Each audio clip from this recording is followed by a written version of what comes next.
Going through a breakup sucks. And every single man out here, no matter what they say, understands how bad it is to go through a breakup and understands what heartbreak's like. It's difficult, it's not easy.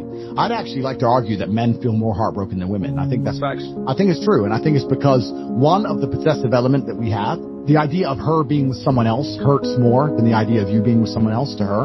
And secondly, because you have a lot less options than she has instantly. So I think that breakups are worse for men than they are for women, and I understand how difficult and hard they can be.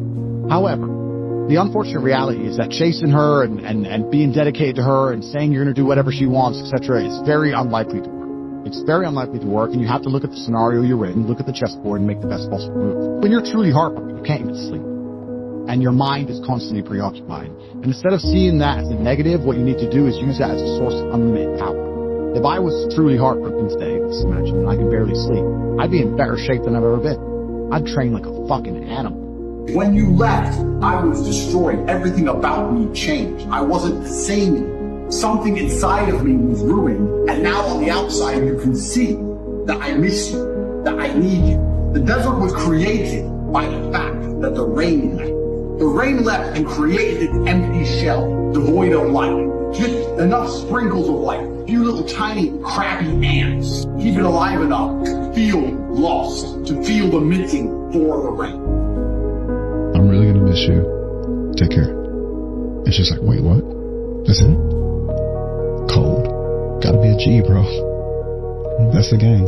Begging a woman back or catering and negotiating will never work. Absolutely everything as a man is your responsibility. It's your responsibility to become your best and brightest version of yourself. And you're not going to do that simply by talking it into existence. You need to live it into existence. You need to go out there and do things which are genuinely difficult, genuinely stressful, so you can become the man you want to be.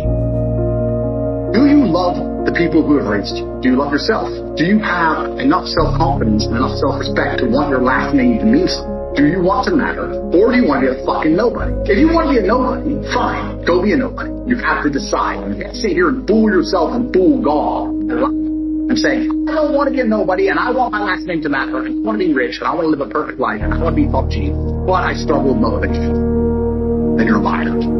Absolutely everything as a man is your responsibility. It's your responsibility to become your best and brightest version of yourself. And you're not going to do that simply by talking it into existence. You need to live it into existence. You need to go out there and do things which are genuinely difficult, genuinely stressful, so you can become the man you want to be.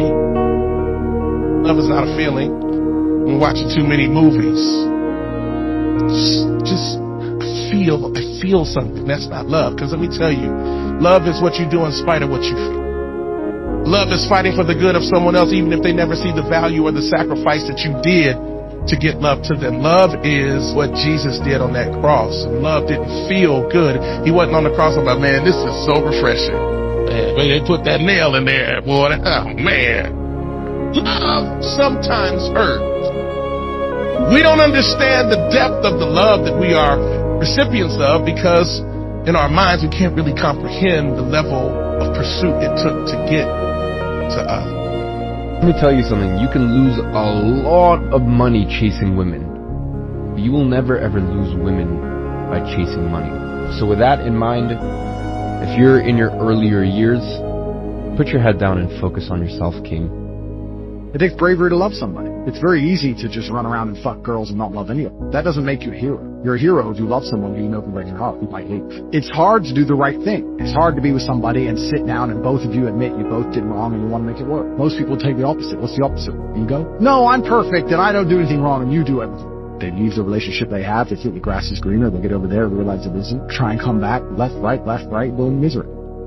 The best thing you can possibly do as a man is prepare for the endless difficulty that's going to come your way. There's no way out as a man. You're either going to have a very difficult life to become somebody important, or you're going to suffer the difficulty of being invisible. A man who becomes comfortable is the most disgusting thing on earth to a woman. And the funny thing is, she will try to make you comfortable. Oh, you don't need to go to the gym. You already went 3 times this week, and all this stuff. Instead of getting up, training, showering, and getting straight to work. So you need to acknowledge that women will constantly test you. They will constantly try to make you comfortable. And being comfortable is how you become complacent and weak.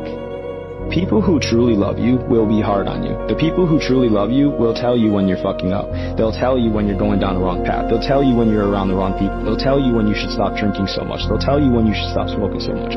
It might not look like love because it's hard love, but the people who actually care to be that way towards you are the people who care about your well-being versus the friend who is like, yeah man, come get fucked up with me tonight. Yeah bro, let's try this fucking acid. Yeah bro, fuck work, like just skip out work, let's go to this party. Who's the person that really loves you? But you turn on the people that genuinely care about your well-being and you go with the people that really don't give a fuck about your well-being. Loving somebody is wanting more for them than they want for themselves. Like when you are in a bad spot and somebody is pushing you to get up and go to the gym, when you are in a bad spot and somebody is pushing you to eat a little bit healthier, to get the fuck out of bed and open up a book, like that person is the person that you want to keep around. My circle is very small. I don't like having a lot of people in my life. You need to learn to let go and live with a heart filled with love. You need to be content with yourself, because if you're obsessed with trying to hate on another person, the poison's inside of you. It's not inside of me. It doesn't affect me as much as it affects you. You can't feel hatred for somebody without it affecting your mood.